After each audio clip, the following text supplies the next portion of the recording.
E-PG पाठशालायां भवतां सर्वेषां स्वागतं व्याहरामि। अहमस्मि राजकुमारमिश्रः। अहं साम्प्रतं राष्ट्रीयसंस्कृतसंस्थानेन सञ्चालिते हरियाणा संस्कृतविद्यापीठे हरियाणास्थे सहायकाचार्यपदे कार्यरतोऽस्मि। सर्वप्रथमं भवन्तः लक्षणां पठितवन्तः इतः पूर्ववर्तिनि पाठे।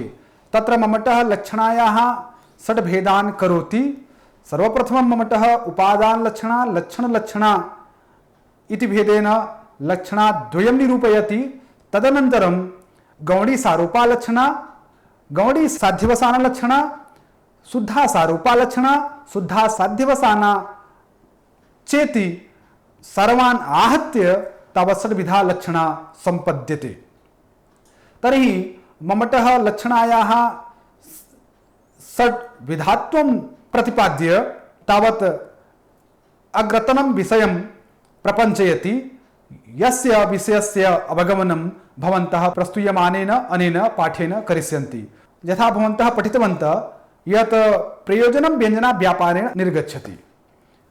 लक्ष्यार्थः कश्चन भिन्नः भवति, यो हि लक्ष्यार्थः लक्षणाद्वारा उपस्थितो भवति। यथा गङ्गायां घोषः इत्यत्र लक्ष्यार्थः तटरूपार्थः आसीत्, लक्ष्यार्थः तटरूपः आसीत्। पुनश्च यत् प्रयोजनम् आसीत् तत् प्रयोजनं तावत् भिन्नम् आसीत्, यत् हि शैत्यपावनत्वरूपम् आसीत्। लक्ष्यार्थः तटरूपः, प्रयोजनं शैत्यपावनत्वादिरूपं वर्तते। लक्ष्यार्थस्य बोधस्तु लक्षणया भवति, किन्तु प्रयोजनस्य बोधः यया शब्दशक्त्या भवति तस्याः नाम मम्मटेन व्यञ्जना इति तावत् स्थापितम् आसीत्।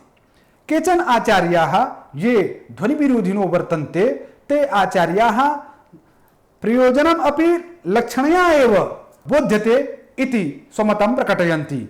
अतः तेषां यद्यत् मतं वर्तते विरोधी आचार्याणां व्यञ्जनाविरोधिनां, तेषां तत्तत् मतानां खण्डनं मम्मटः अनेन प्रस्तूयमान पाठेन करिष्यति, भवन्तः च पठिष्यन्ति। सर्वप्रथमं लाक्षणिक शब्द विमर्शः। इत्थं मम्मटः लक्षणानिरूपण प्रसंगवशात् शब्दस्य द्वितीयः यः प्रकारः लाक्षणिकाख्यो वर्तते तस्य निरूपणावसरः सम्प्राप्तः, किन्तु अस्मिन् लक्षणानिरूपणावसरे अभिधानिरूपणवत् स्थितिः भवद्भिः न दृष्टा। अर्थात् मम्मटेन केवलं सर्वप्रथमं वाचकाख्यः शब्दः प्रकारः उपदर्शितः एव। वाचकाख्यं शब्दप्रकारं निरूप्य तदाश्रया अभिधाख्या वृत्तिः मम्मटेन निरूपिता। अनया दृशा पूर्वं द्वितीयः शब्दप्रकारः लाक्षणिकाख्यः निरूपणीयः आसीत्, पश्चाच्च तदाश्रया वृत्तिः लक्षणा प्रपञ्चनीया आसीत्, किन्तु अभिधोत्थानात् लक्षणोत्थाने किमपि अन्तरम् आसीत् इति कारणेन यावत् भवन्तः लक्षणाम् एव न अवागमिष्यन् तावत् लाक्षणिकं शब्दं कथम् अवागमिष्यन् इति दृशा मम्मटेन पूर्वं लक्षणावृत्तिरेव चर्चिता। लक्षणानिरूपण पठनावसरे कुन्ताः प्रविशन्ति, गङ्गायां घोषः इत्यादि उदाहरणैः भवन्तः ज्ञातवन्तः यत् एतेषु लाक्षणिकः शब्दः कः। अर्थात् कुन्ताः प्रविशन्ति इत्युदाहरणे लाक्षणिकः शब्दः कुन्तः वर्तते। गङ्गायां घोषः इत्युदाहरणे च लाक्षणिकः शब्दः गङ्गा वर्तते। एवं अन्यत्रापि बोध्यम्। एनमेव विचारं मम्मटः उपन्यस्यति।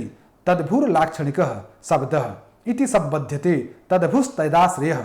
तद्भु इत्युक्ते तस्याः लक्षणायाः आश्रयः यः शब्दः स लाक्षणिकः इति भावः।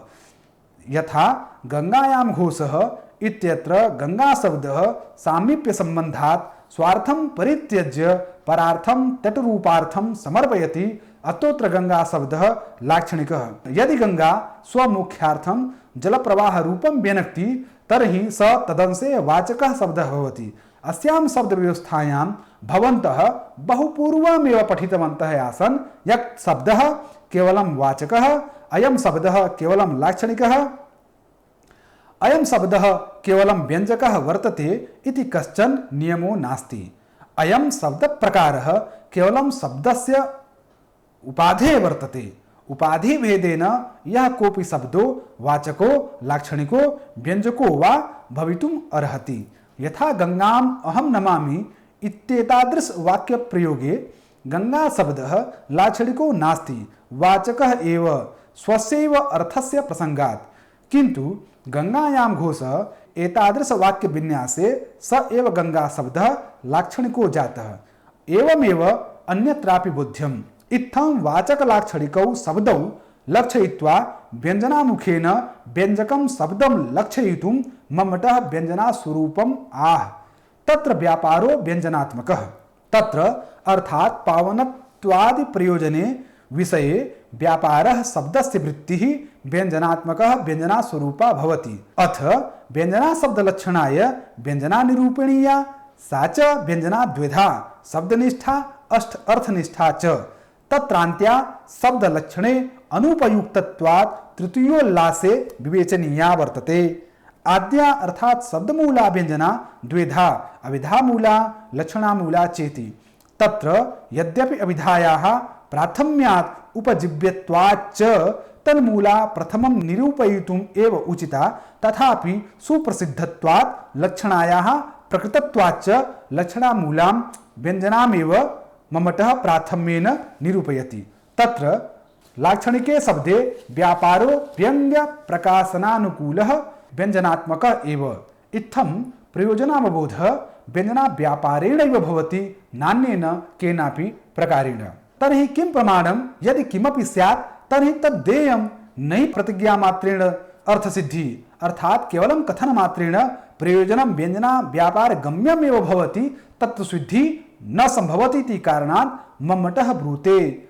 यस्य प्रतीतिमाधातुं लक्षणा समुपास्यते फले शब्दैकगम्येत्र व्यंजनान्ना परा क्रिया।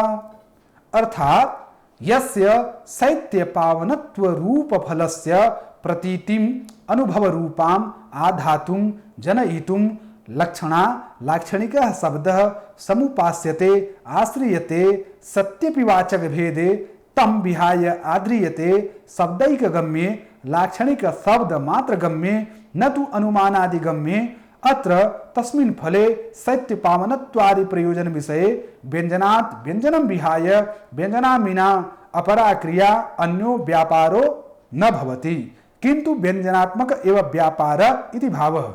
एतादृशं विचारं मम्मटः व्यंजना विरोधिनः मुकुलभट्टस्य लक्षणा विषयक मतस्य खण्डनाय उपस्थापयति।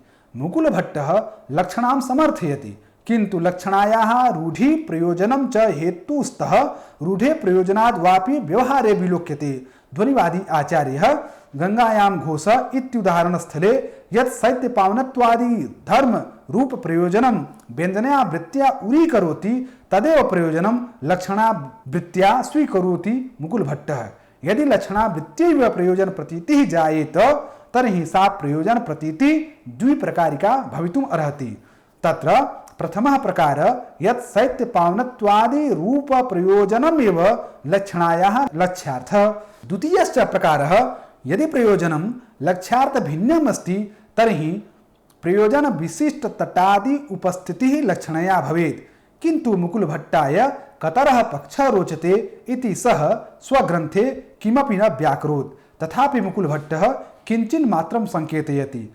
अत्र हि गंगा शब्दाभिधेयस्य स्रोतो विशेषस्य घोषाधिकरणत्वानुपपत्त्या मुख्य शब्दार्थबाधे सति योऽसौ समीप सामीपी भावात्मकः सम्बन्धस्तदाश्रयेण तटं लक्षयति। एतेन उल्लेखेन स्पष्टमिदं भवति यत् मुकुलभट्टः तटमेव लक्ष्यार्थरूपेण मनुते। इत्थं शैत्य पावनत्वादि धर्मरूपं प्रयोजनं केवलं व्यंजनासाध्यमेव भवितुम् अर्हति, नान्यथा। किन्तु मुकुलभट्टः व्यंजना विरोधी आचार्यः। तस्तन्मते कथं प्रयोजनं व्यंजनया उद्भवेत्? अतोऽस्यां दशायां द्वितीयः पक्षः एवावशिष्टः मुकुलभट्टस्य। द्वितीयः पक्षः शैत्य पावनत्व धर्म रूप प्रयोजन विशिष्टे तटे लक्षणायाः स्वीकरणम्। अयमेव संभवतो अभिप्रायो मुकुलभट्टस्य, किन्तु सः किमपि साक्षात् नोक्तवान्। अतः मम्मटः सन्दर्भेऽस्मिन् मुकुलभट्टस्य मतद्वयस्य खण्डनं स्वपक्षतः कर्तुम उपक्रमते यस्य प्रतीतिमा धातुम इति कथन रूपेण। अर्थात यस्य प्रयोजनस्य शैत्यपावनत्व रूप धर्मस्य प्रतीतये लक्षणा किं वा लाक्षणिकः शब्दः समाश्रियते न अनुमानादिना हेतुना केवलं शब्देन गम्ये प्रयोजन रूप विषये व्यंजनातिरिक्तः नान्यः कोऽपि शब्द व्यापारः। यत्र प्रयोजन विशेष प्रतिपादनेच्छा लक्षणया लाक्षणिकः शब्दः प्रयुज्यते तत्र अनुमानादिना केनापि साधनान्तरेण तत् प्रयोजन प्रतीतिः न जायते अपितु तस्मात् एव शब्दात्। अतस्तत् प्रयोजन बोधने शब्दस्य व्यंजनातिरिक्तः नान्यः कोऽपि व्यापारः। एतदेव रहस्यं स्पष्टयितुं ममतः वक्ति नाविधा समयाभावात्। गंगायां घोषः इत्यादौ ये पावनत्वादयो धर्मास्तटादौ प्रतीयन्ते न तत्र गंगादि शब्दाः संकेतिताः। अर्थात गंगायां घोषः इत्युदाहरणे प्रयोजनभूतस्य शैत्य पावनत्वादि धर्मस्य प्रतीतिः लक्षणया न भूत्वा अविधया भवति तर्हि तत्कथनम् अपि असाधु। यतो हि अविधा स मुख्योऽर्थस्तत्र मुख्यो व्यापारो स्याद्विधोच्यते इति नियमात् केवलं मुख्यार्थम् एव बोधयति स मुख्यार्थोऽपि साक्षात् संकेतितो भवति। यथा गंगा शब्दः जलप्रवाह रूपेऽर्थे संकेतितः अतः गंगापदस्य साक्षात् जलप्रवाह रूपे अर्थे संकेतितत्वात् शैत्यपावनत्वादि धर्म रूप प्रयोजनावबोधने असामर्थ्यमेव। अतः अविधा व्यापारेण प्रयोजनं बोध विषयतां न प्राप्नोति। पुनश्च तादृशं प्रयोजनं लक्षणया भवेत् इति कथनमपि निराकरोति। ननु गंगायां घोषः इत्यादौ गंगादि शब्दस्य तीरादौ लक्षणायां सत्यां पुनर्गंगा शब्दस्य शैत्यपावनत्वादि अर्थेपि लक्षणा एवास्तु किं प्रयोजनं व्यंजनया इति वादिमतं मनसि आशंक्य पुनर्लक्षणा न भवति इति सिद्धान्तयति। हेत्वभावान्न लक्षणा मुख्यार्थबाधादि त्रयम् हेतुः लक्षणायाः प्रयोजकस्तु मुख्यार्थबाधादि हेतुः यस्य अभावात् अत्र न लक्षणा प्रयोजन बोधिका भवितुम् अर्हति। अर्थात मुख्यार्थबाध मुख्यार्थेन सह संबंध रूढ़ि प्रयोजनान्यतरः एव लक्षणोत्थाने हेतुः अयं त्रयोऽपि नात्र दृश्यते। अतः प्रयोजक सामग्री अविद्यमानात् प्रयोजन बोध लक्षणयापि न भवितुम् अर्हति। लक्षणायाः हेतूनाम् अभावः अत्र वर्तते इति निरूप्यते साम्प्रतं मम्मटेन। शैत्य पावनत्वादि धर्मस्य लक्षणयावबोध स्वीकारे कथं तत्र हेतूनाम् अभावः जायते इति निरूपयति मम्मटः। लक्ष्यं न मुख्यं नाप्यत्र बाधो योगः फलेन नो न प्रयोजनमेतस्मिन् न च शब्दः स्खलद्गतिः। अस्याः कारिकायाः उपपादनात् पूर्वं मम्मटेन प्रत्यपादि यत् प्रयोजन बोधने मुख्यार्थ बाधादि न कोऽपि लक्षणा प्रयोजक हेतुः वर्तते। अतः प्रयोजनावबोध लक्षणया भवितुं न सुशकम्। इदानीं केन प्रकारेण हेतुत्रयस्य अभावः इति दर्शयति मम्मटः। यदि गंगापदेन तटरूपस्य अर्थस्य प्रतीतेः पश्चात् या शैत्यपावनत्व प्रतीतिर्जायते सा यदि लक्ष्यार्थ रूपेण मन्येत तर्हि तत्पूर्वम् उपस्थितः तटरूपः अर्थः मुख्यार्थो भवेत्। परन्तु सः तटरूपोऽर्थ लक्ष्यार्थो वर्तते अतः स मुख्यार्थो भवितुं नार्हति। तथापि चेत् तटरूपोऽर्थ मुख्यार्थतया मन्येत तर्हि अस्यां स्थितौ लक्षणापूर्वं तस्य बाधो भवेत्। किन्तु नायं बाधः समुचितः यतो हि तटे एव घोषः तिष्ठति अतः लक्षणापि भवितुं नार्हति। एतदर्थमेव मम्मटेन उक्त कारिका माध्यमेन शैत्यपावनत्वादि रूप प्रयोजनस्य जनिकां लक्षणां मन्यमानानाम् आचार्याणां मतम् आक्षिप्यते। लक्ष्यं न मुख्यम् इति माध्यमेन मम्मटः कथयति यदि शैत्यपावनत्वादि प्रयोजनं लक्ष्यार्थः तर्हि तटरूपार्थः मुख्यार्थः भवेत्। किन्तु स मुख्यार्थो नास्ति प्रत्युत लक्ष्यार्थ एव। यदि तटरूपार्थः मुख्यार्थो अभविष्यत् तर्हि अस्यां दशायाम् अपि लक्षणोद्गमो न भविष्यत् यतो हि घोषः तटे भवत्येव। अतः अत्र बाधोऽपि स्यात् अर्थात् लक्षणायाः यद् द्वितीयो हेतुः वर्तते लक्ष्यार्थस्य मुख्यार्थेन सह सम्बन्धरूपः यदि शैत्यपावनत्वादि धर्मस्य सम्बन्धो भवेत् परन्तु शैत्यपावनत्वादि धर्मस्य सम्बन्धस्तु जलप्रवाहेण सह वर्तते न च तटेन अतः मुख्यार्थेन सह साक्षात् सम्बन्धरूपः द्वितीयो हेतुरपि नास्ति। इदमेव मतं ममतः योगः फलेन नो इति कथयित्वा आलोचयति।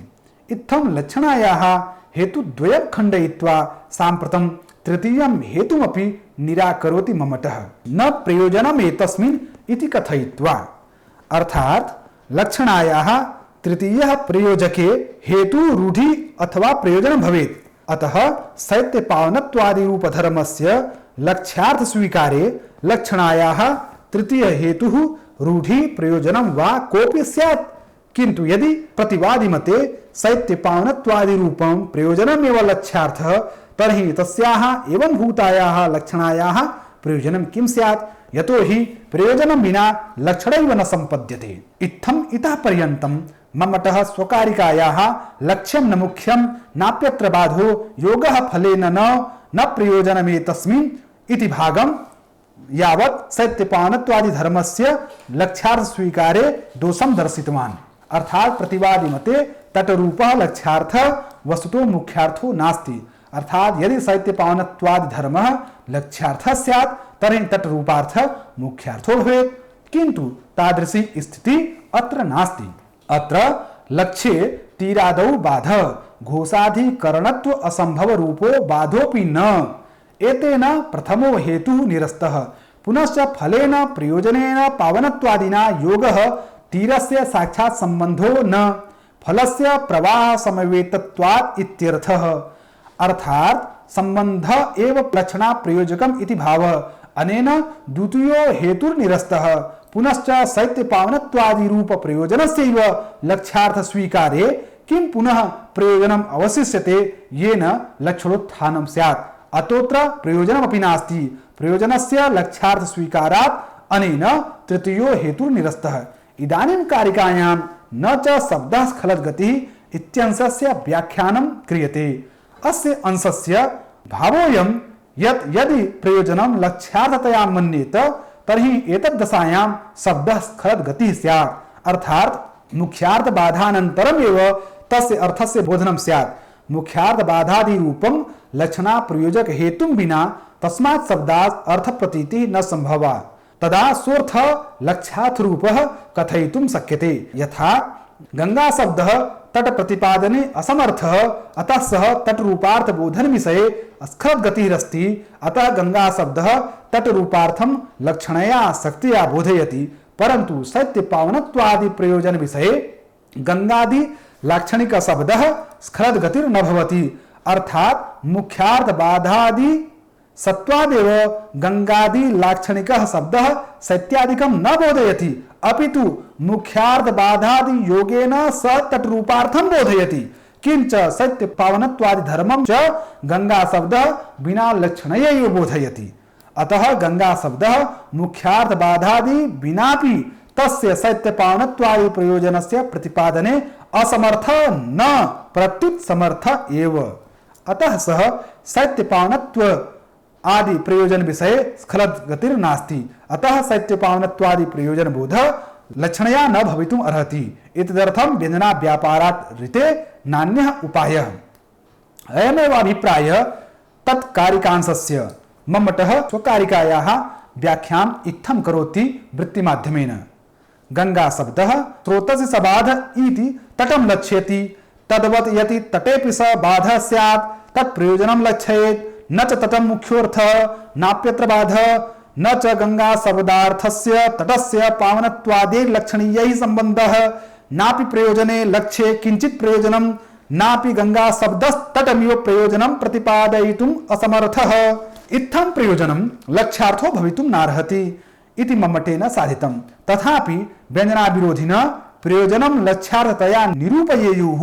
अर्थात् व्यञ्जना विरोधिनः आचार्याः गंगायां घोषः इत्यत्र शैत्यपावनत्वादिकं धर्मभूतं प्रयोजनं लक्ष्यार्थतया साधयेयुः चेत् तस्यापि किमपि प्रयोजनं स्यात् किन्तु नेदं समुचितं यतो हि एतद्दशायां द्वितीयं प्रयोजनमपि लक्ष्यार्थो भविष्यति इत्थं तत्समाधानाय प्रयोजनान्तरं गवेषणीयं भविष्यति एवं करणेन अनवस्था दोषः आगमिष्यति इत्येवं विषयं मम्मटः उत्थापयति।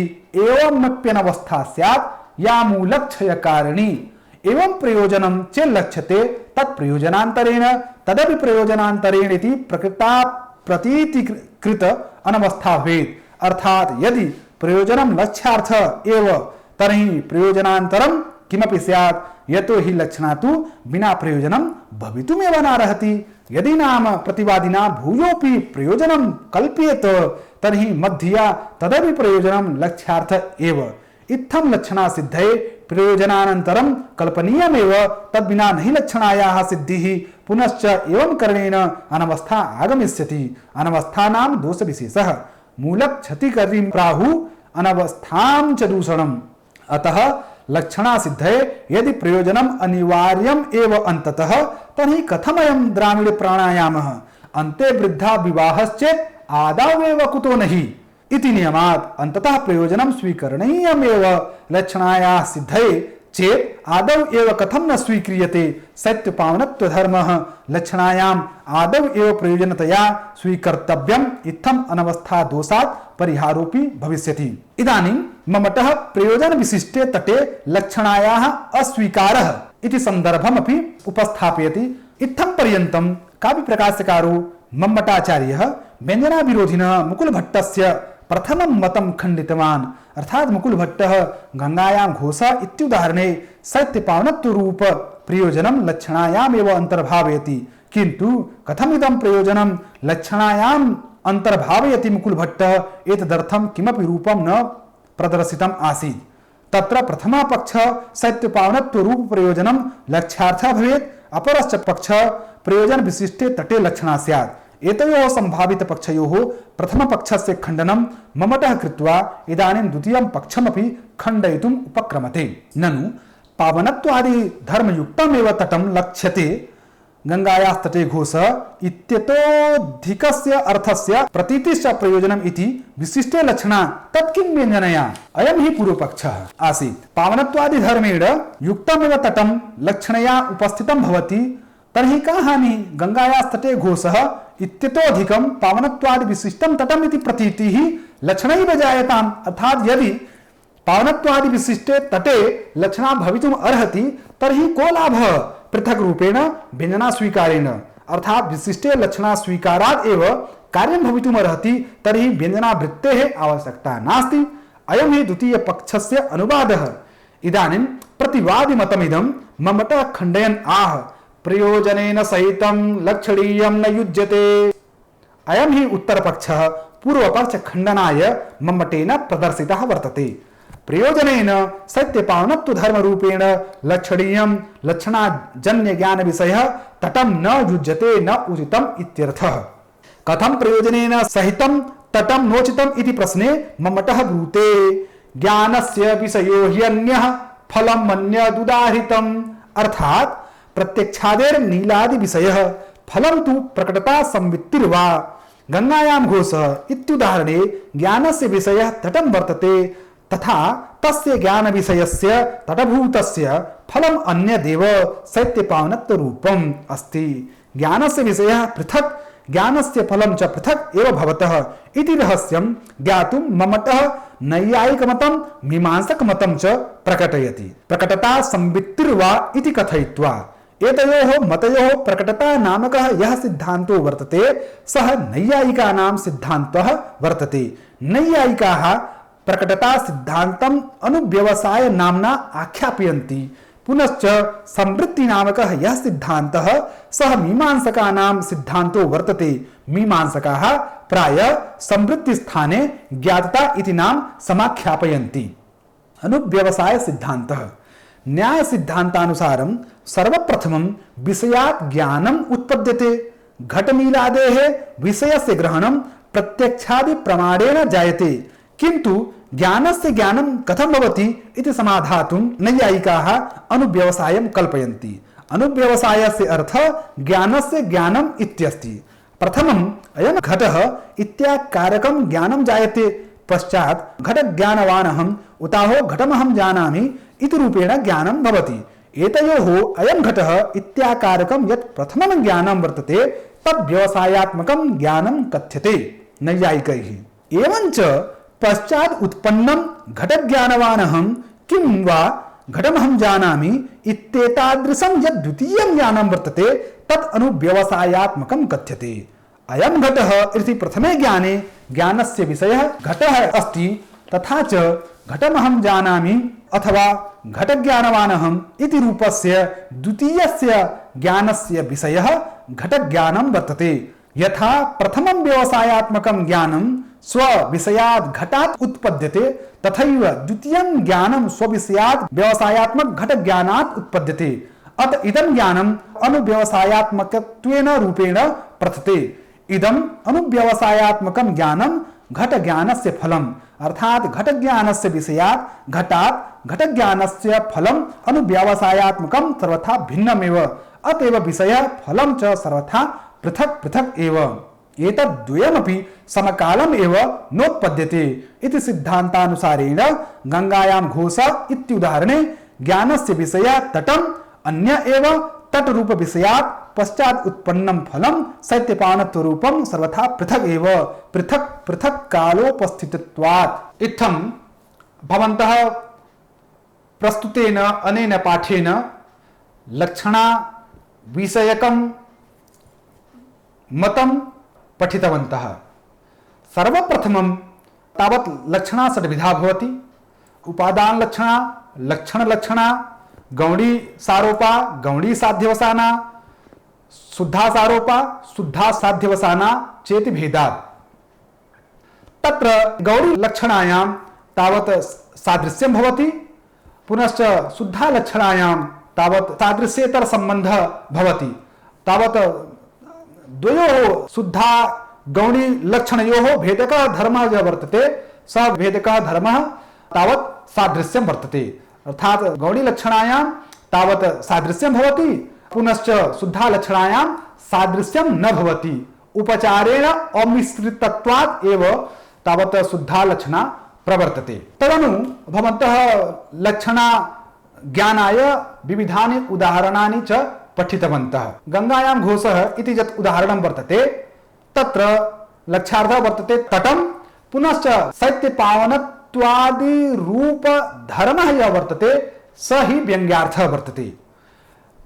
लक्षणा निरूपा प्रसंगे भवन्तः लाक्षणिकं शब्दमपि ज्ञातवन्तः, यतोहि लाक्षणिक शब्द ज्ञानात् प्राक् तावत् लक्षणा निरूपणीया आसीत्, अतः ममटेन लक्षणा दर्शिता, पुनश्च तद्भुस् तदाश्रय इति कथयित्वा ममटेन लाक्षणिकः शब्दः आख्यातः।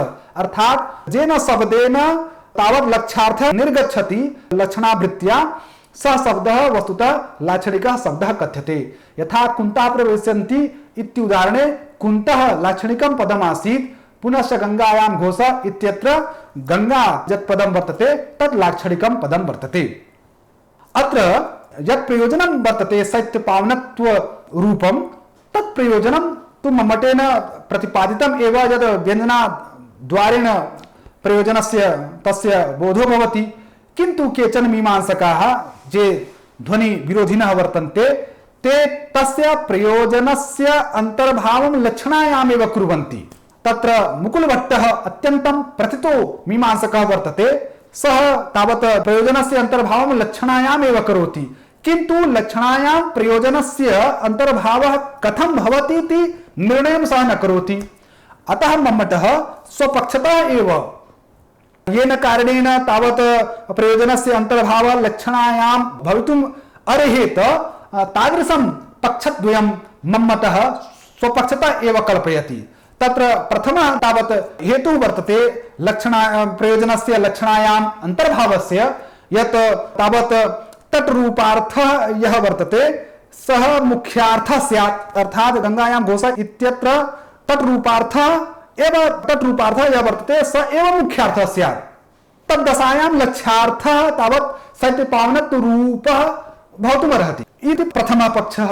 द्वितीयश्च मुकुलभट्टस्य अयं पक्षः भवितुमर्हति यत् शैत्य पावनत्व विशिष्टे तटे लक्षणा स्यात्, अर्थात लक्षणया केवलं तट अर्थस्य उपस्थितिः न भवति, प्रत्युत शैत्य पावनत्व विशिष्टस्य तटस्य उपस्थितिः भवति इति तावत् मुकुलभट्टस्य पक्षद्वयं व्यञ्जनाखण्डनात्मकं मम्मटः स्वपक्षतः एव उपस्थापयति। क्रमशः मम्मटः एतयोः द्वयोः पक्षयोः निरसनमपि करोति। लक्ष्यं न मुख्यं नाप्यत्र बाधो योग फलेन नो न प्रयोजनम् एतस्मिन् न च शब्दः स्खलद्गतिः इति रूपेण तावत् प्रथमस्य पक्षस्य मुकुलभट्टस्य खण्डनं जायते। पुनश्च ज्ञानस्य विषयो यन्यः फलम् अन्यदुदाहृतम् इति कथयित्वा मुकुलभट्टस्य यः द्वितीयः पक्षः वर्तते यत् शैत्यपावनत्व विशिष्टे तटे लक्षणा स्यात् तस्य खण्डनं करोति। यतोहि ज्ञानस्य विषयः अन्यः भवति, फलं च अन्यद् भवति।